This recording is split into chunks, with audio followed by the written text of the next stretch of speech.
Here's unboxing and setup of the Fokoos Odin-5 F3 3D printer.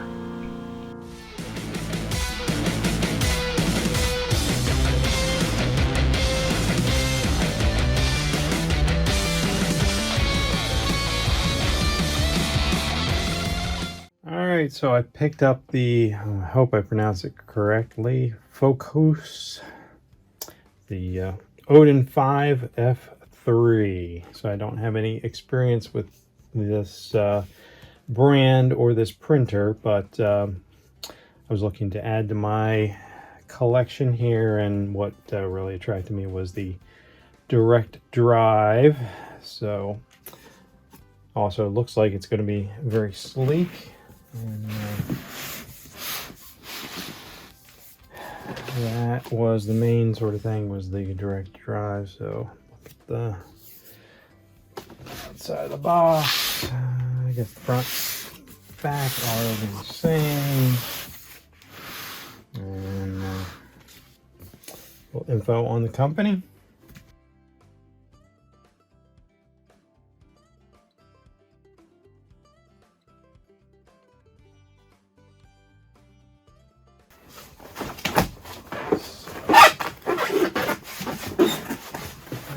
What I got out first, so we've got a mini pack of filament. It's like 1/4 kilogram. So, accessories, i.e. tools, I'm sure.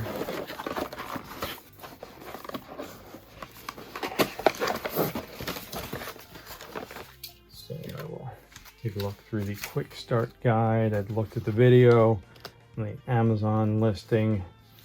So I think I have an idea of what I'm in for,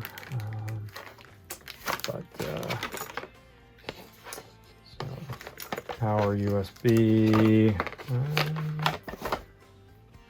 obviously not sure what these are yet. Looks like some double-sided tape or something. We got the filament clipper is in here. Handy nozzle cleaning needle. Our nozzles.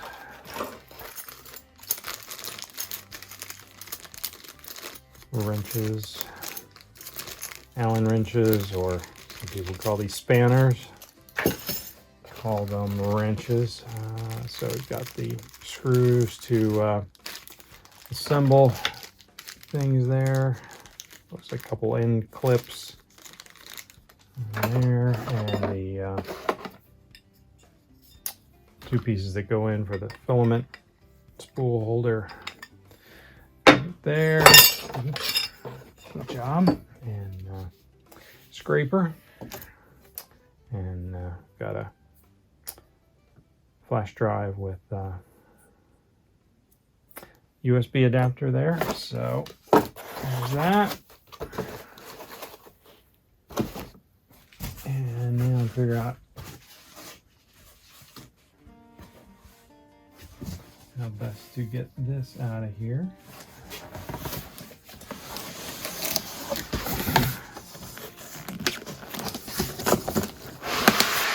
So it does seem to be quite well packed in foam here. It's a good thing, because the shipping box was all battered.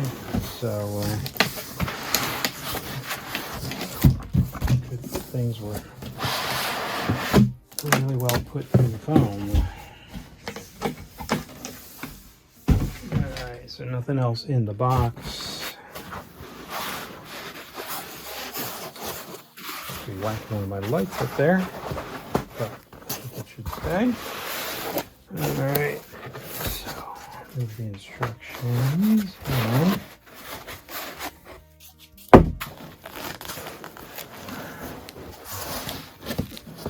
Okay, so that is what comes out.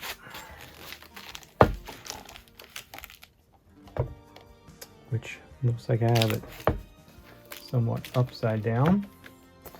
But I guess I will take a moment to look at the quick start guide and make sure I'm not doing anything ridiculously wrong, more than I already have, to get it set up. All right, so indeed I had the machine upside down. I've flipped it up and have it forward over the edge of the table, so the print head here is not being pressed on in here. So now I can put this plastic wrap on here and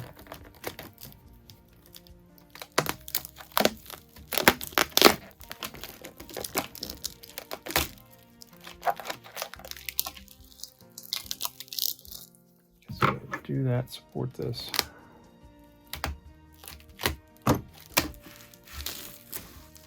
So, and I'll stand this up. So, just checking these cables that I'm not pinching anything here. This one's good. Looks like that has plenty of play. I'm not sure about the zip tie over here, but I guess I'll get to that later. And came with actually 5 of these screws. You only need 4, so always nice to have a extra. All right, the next step was to assemble the spool holder and use these little T-nuts. Actually came with an extra, so screw those in, put this under, and then tighten it down. It'll grab in the track up here. I am going to kind of assume that I need to cut this zip tie off of here. So we're supposed to attach this cable, which really rather impressive. Hope it's durable. Trying to see exactly where I'm supposed to. Looks like that's the.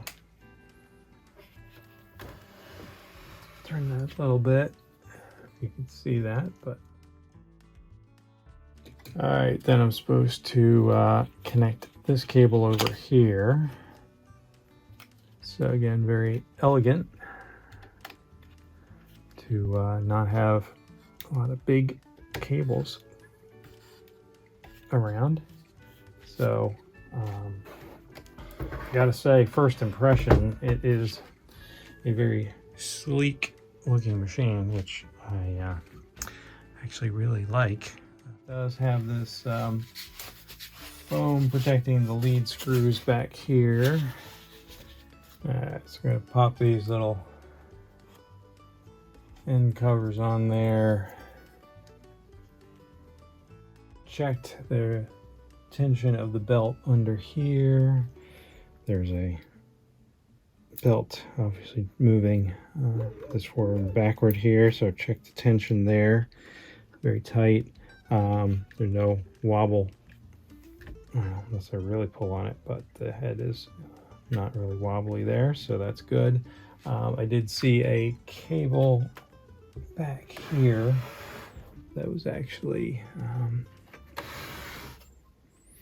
I had to reposition that a little bit because it was touching this roller.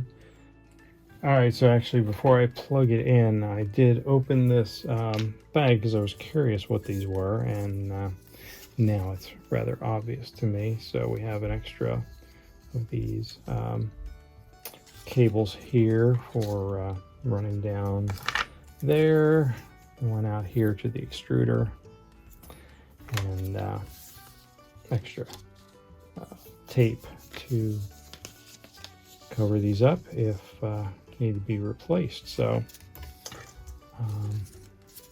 good to know that I have those.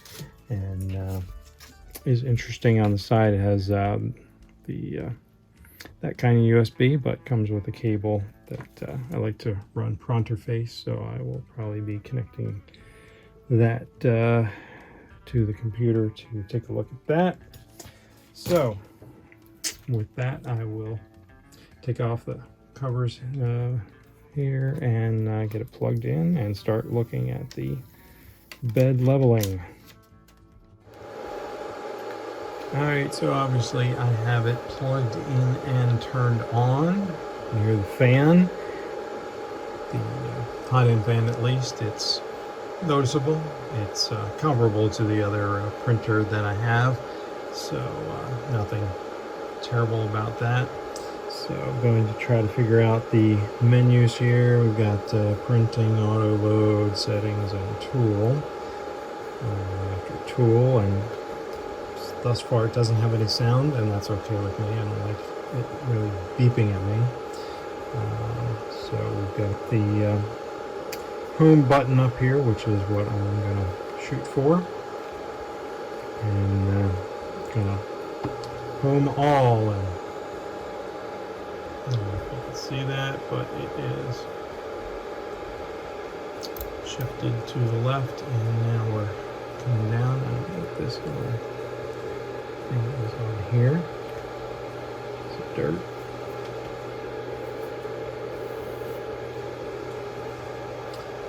So, taking its time, but that's okay. I don't really want it slamming into the bed. The leveling instructions suggest using a piece of paper to level. Never been a fan of the paper leveling method. I have a 0.2 millimeter feeler gauge that I typically use. So I'm going to try with that. And we're getting close. And wow, nice. Okay. So if I go back, I should be able to go to leveling. And now I have the 5 points that I can ask it to go to.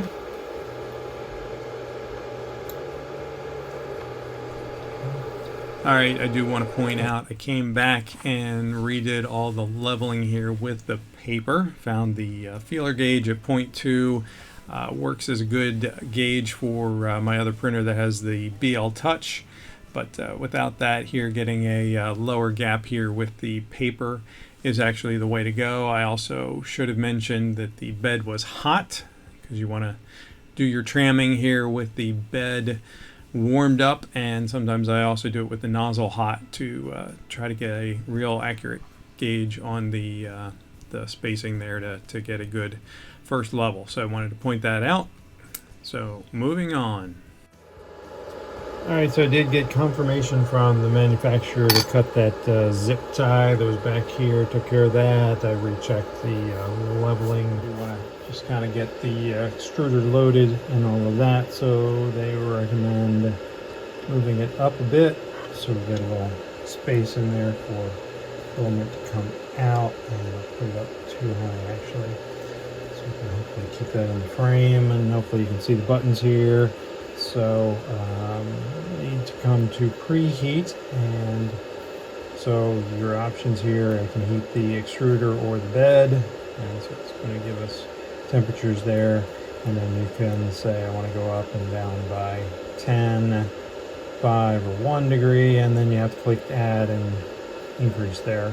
This close, I'm not sure, it's kind of a English sort of thing here, but that would be the off, or set it to cooling. So if right now it's set to 0, so every time I tap up here it's going to go increasing, and now it's decreasing. So I will put this up to about 220.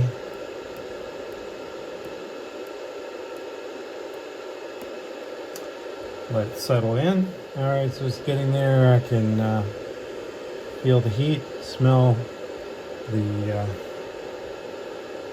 little burn in there, so we are hot. I'll go back and go to extrusion.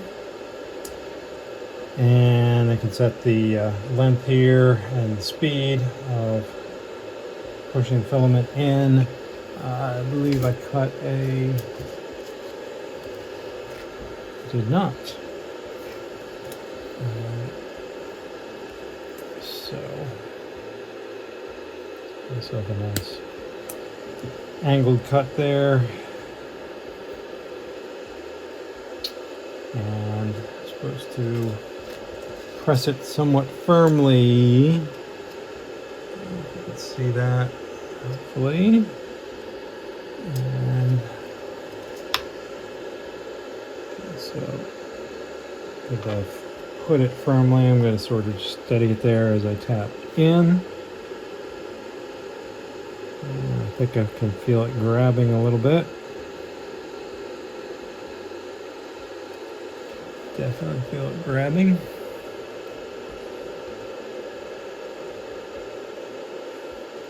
And so it gives me a readout here of how much it has advanced the filament. Also has a temperature report there. So I haven't seen anything come out yet.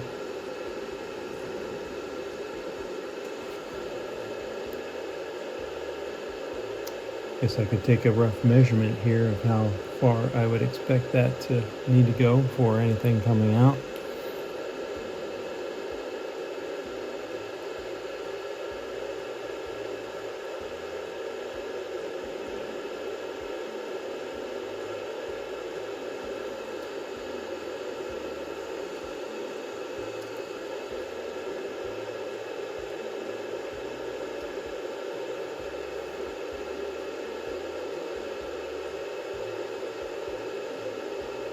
Oh, and there it's dripping out.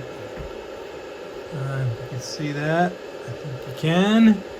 But, oh, wow.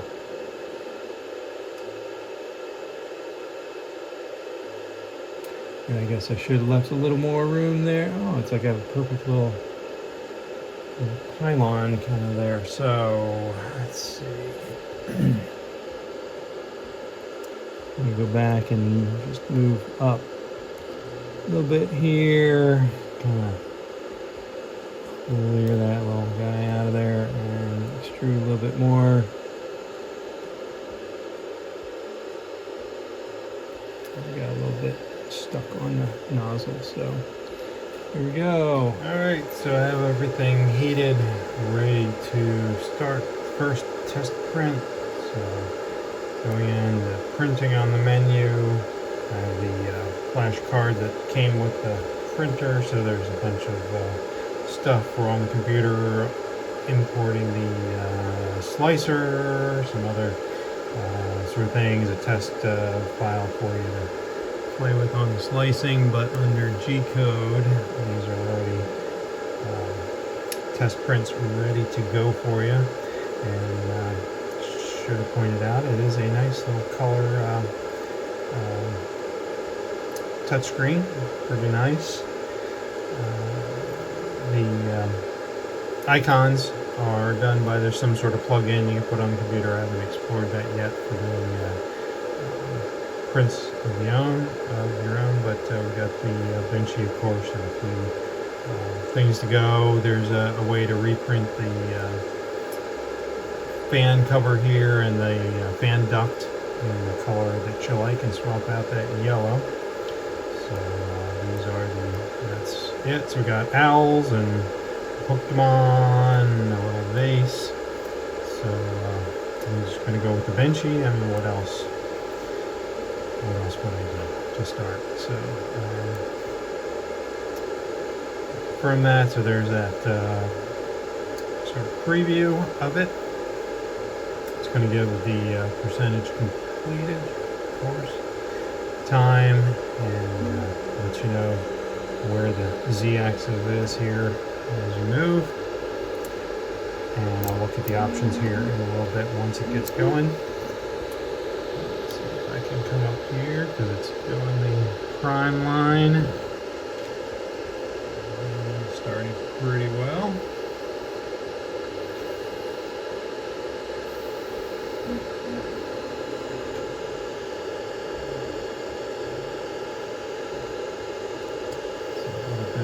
ooze there.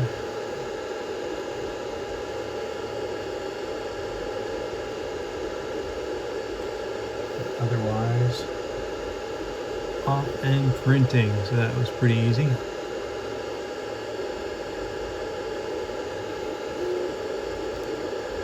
So I'll let that run, look at the options here in a few minutes, and see where we end up. Alright, so I did want to look in here. It's obviously giving me a percentage completion. Obviously, the color touchscreen. I didn't mention, obviously, you probably noticed that. Options to pause and stop. And showing me the part span is running there. I guess the 255, we're talking binary 8-bit sort of thing, so I guess that's full power. Showing me the temp of the bed and extruder. But I wanted to look at our options here so we can play with the adjust the temps, fan, print speed, and baby step the positioning a little bit if needed. So you're more, there's nothing else more. So filament. Uh-oh. I did not mean to do that. So that would be how you change filament.